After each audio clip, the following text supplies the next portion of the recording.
Tim, welcome to the show. Let's get right to your Las Vegas Raiders now.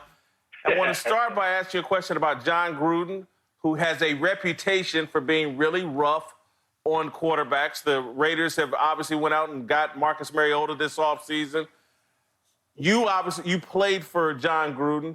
Is he too rough on quarterbacks?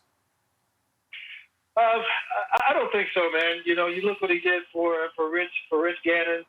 You know, he turned Rich from a journeyman quarterback into a MVP of the league quarterback, man. So I think that alone just shows you how good it is. Now, you have to be mentally tough at that position anyway. But if you have a coach like Gruden, man, you really have to be mentally tough. Otherwise, you're not going to make it with him, no doubt about that.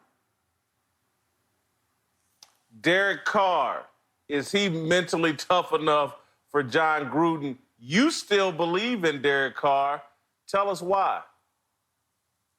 Well, Derek has, he had Amari Cooper for a couple of years, but I think really when you look at what happened there, the relationship with Cooper and Carr really didn't pan out the way everybody wanted.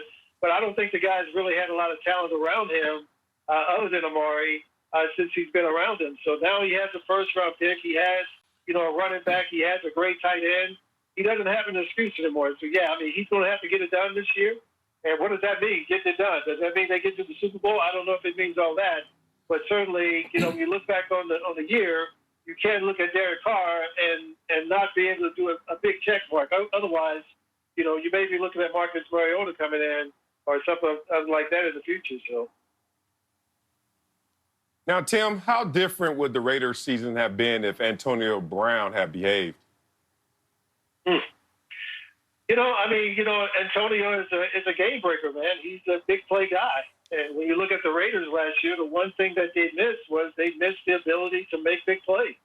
They didn't have 40, 50, 60-yard touchdown plays. I think Derek Waller had the longest, pass. And, I think it was at Denver when he took a ball 60-some yards and he didn't score a touchdown. But, so you need a receiver who can make those big plays.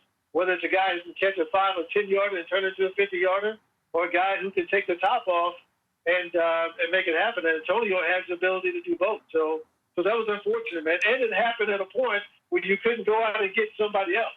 And that was the really bad thing about what happened with that whole situation.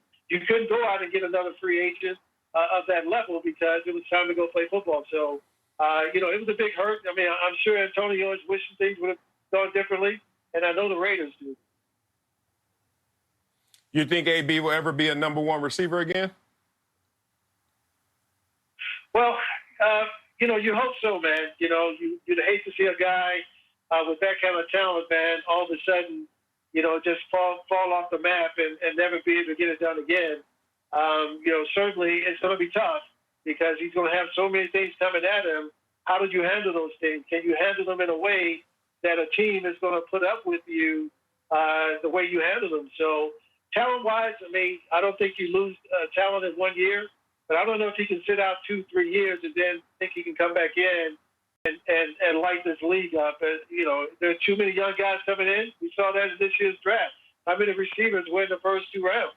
At some point, teams are going to be willing to take a shot on these younger guys and go with a veteran guy who has problems. Now, yourself and a few others excluded, what is it about the receiver position that makes so many of them divas?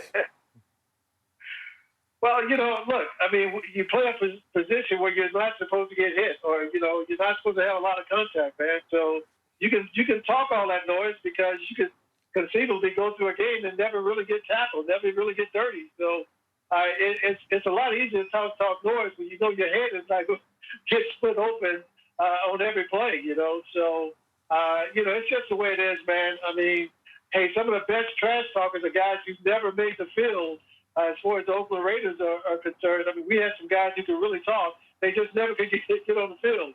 But, I'm not surprised, man. It's a position that, people say it's a soft position, but it just depends on who's playing that position, I guess.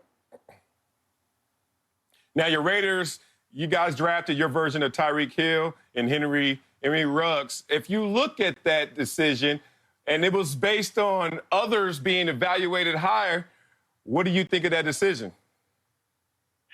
Well, look, I mean, when I talked to Gruden, and what he said to me was, man, we got to get some juice, man. We got to get some juice, and that meant to me he needed somebody like James Jett, like we had back in the day, a guy who could absolutely take the top off the defense anytime you wanted him to, and no matter if you threw him the ball or not, you had one guy on, and most of the time you had the safety trying to come over the top to make sure. And every once in a while we would throw James the ball, he'd make the play. So when you got a guy like Ruggs who can not only take the top off, but catch that 10, 15-yarder and turn it into a touchdown, it's going to make it really tough. I mean, so now you got Derek Wallace, you got Williams, you got all these other guys, man, who you can get into the offense, knowing that the top of the defense is going to be taken off because this guy is going to make sure that happens. So it's John Gruden at his best as far as I'm concerned. I think people understand that once the season gets going. All right, Tim, you're one of the Raiders' all-time greats. I'm sure you keep in contact with other Raider greats. How do you and they feel about the move to Las Vegas? Excited or disappointed? Well, probably honest with you, man, because, I think everybody wants to see the team stay in Oakland because that's where the history is and all that. But you're disappointed because, you really feel as if the city of Oakland didn't stand up the way they should have to make this thing happen. So from that standpoint, it was very disappointing. But I am super excited about the team being in Vegas, man. I'm telling you, it's going to be an incredible thing. For the first time, as far as since I've known the Raiders, they have their own stadium, man. And I just think that is a remarkable feat in their legacy, and it's going to be an incredible thing, man. So, now it's time to turn the page, right? We are the Vegas Raiders. You look up Tim Brown and Oakland Raiders, it doesn't say that anymore. It's Las Vegas Raiders. So everything has been transferred over, and it's time to move on and get this thing done, man. But certainly, there's some disappointment because, guys wanted to be in Oakland, but it's time to move on and do what we have to do, and I think that's what this organization has done. Speaking of remarkable feats, to make the Hall of Fame as a wide receiver, having caught passes from 19 different quarterbacks, you weren't Joe Montana and Jerry Rice, Troy Aikman, Michael Irvin. You did it with a bunch of different guys. Am I wrong for saying that Jeff George is the greatest quarterback you ever played with? Well, he's undoubtedly the best passing quarterback I played with, no doubt about it. The kid was remarkable, man, and being able to get the ball exactly where you wanted it. I remember when he first got to the Raiders, he said, "Hey, man, I noticed you run a lot of crossing routes. Where do you want the ball?" And I was like, "What do you mean?" He said, "Where do you want the ball?" And I was like, "Well, can I get it like a foot in front of me?" He was like, "Okay, yeah, no problem." And I can tell you, man, every chance he had to get it there, that's what he did. He put the ball 1 foot in front of me and allowed me to run into the ball. So the kid, he was unbelievable, man, no doubt about it. And certainly Rich Gannon and I had an incredible 4 or 5 year run together, man. So without him, I'm definitely not sitting with this bus behind me over in my dining room over there. So he played a big part in me getting to the Hall of Fame, no doubt about it.